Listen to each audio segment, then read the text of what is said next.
everybody, welcome to Nutshell Living. Today I am working on zhuzhing up this little corner behind me, specifically this vintage armoire that I bought on Facebook Marketplace, I think for like 60 bucks.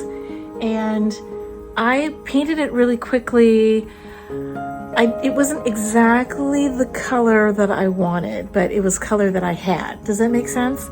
And I realized I like it, but it's just I have too much yellow going on in this living room. Also, I love the wallpaper. I love the wallpaper that I bought for the dining room. And I was worried that if I used too much of the wallpaper that it would look a little bit too crowded and a little bit too cramped. So behind me, you can see where I stopped the wallpaper, but I realized looking at the wide shot of the room that the wallpaper really needs to extend all the way through to behind this curtain. So today I want to hang the rest of the wallpaper. I bought a little extra. It's kind of like this great experiment because you think in a small space that you really have to be a little bit more economical with these wide, big images like the wallpaper because you don't want it to cramp the look of a room. But in fact, given the image that I'm using, that it's going to actually enlarge the space by extending the wallpaper a little further into this area. It's really a lesson in how to maximize a small space. Okay, so first things first, I am going to just do a quick cleaning of the walls before I put up the wallpaper. And then I'll have to contend with what color to paint this vintage chest. Thinking that maybe a beautiful taupe would look beautiful with a little bit of the yellow showing through. So I'm going to play around with that next. But first step is extending the wallpaper.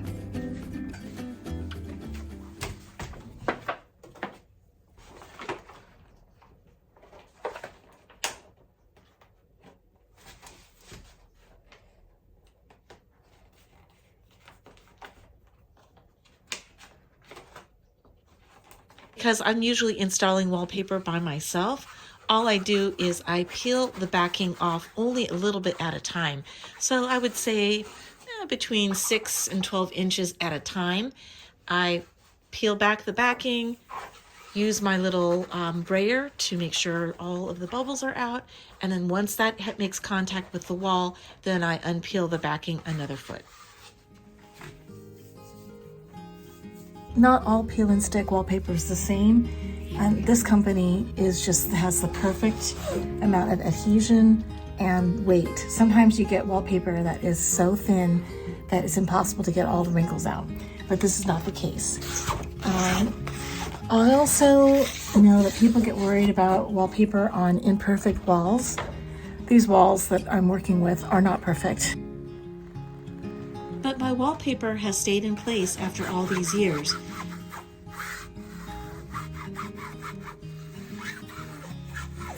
Here's a little behind the scenes peek of the wallpaper installed, and it does make the room look larger, don't you guys think?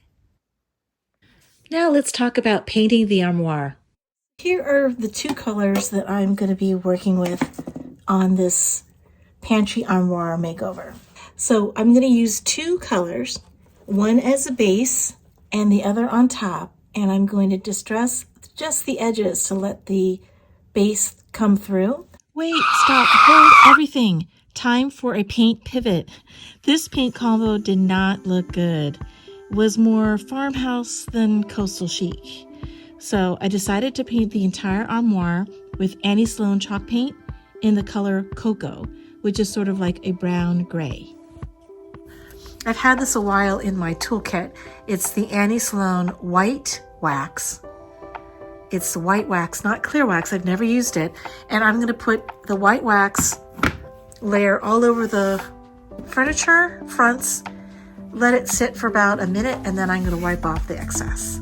And that is going to give the furniture, I hope, a coastal kind of beachy look as opposed to a distressed look. Okay, let's give it a whirl. So I'm just going to add the wax. Putting on a pretty liberal layer.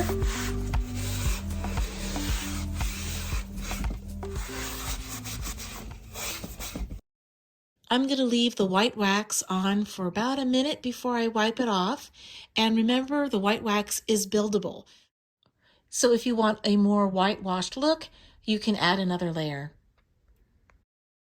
You're going to wipe off the white wax so that it doesn't feel tacky and it feels dry to the touch. I swapped out the hardware for something a little less traditional. What do you think?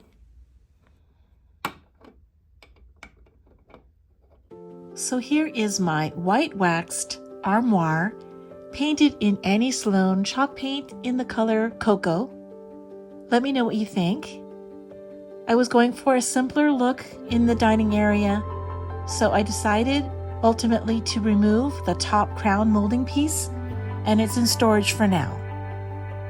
I am over the moon that the wallpaper in the dining room covers the entire wall, so now the space looks a little bit more expansive, grander, and a little bit more elegant. Thanks so much for spending time with me here at Nutshell Living. Hope to see you again. Bye!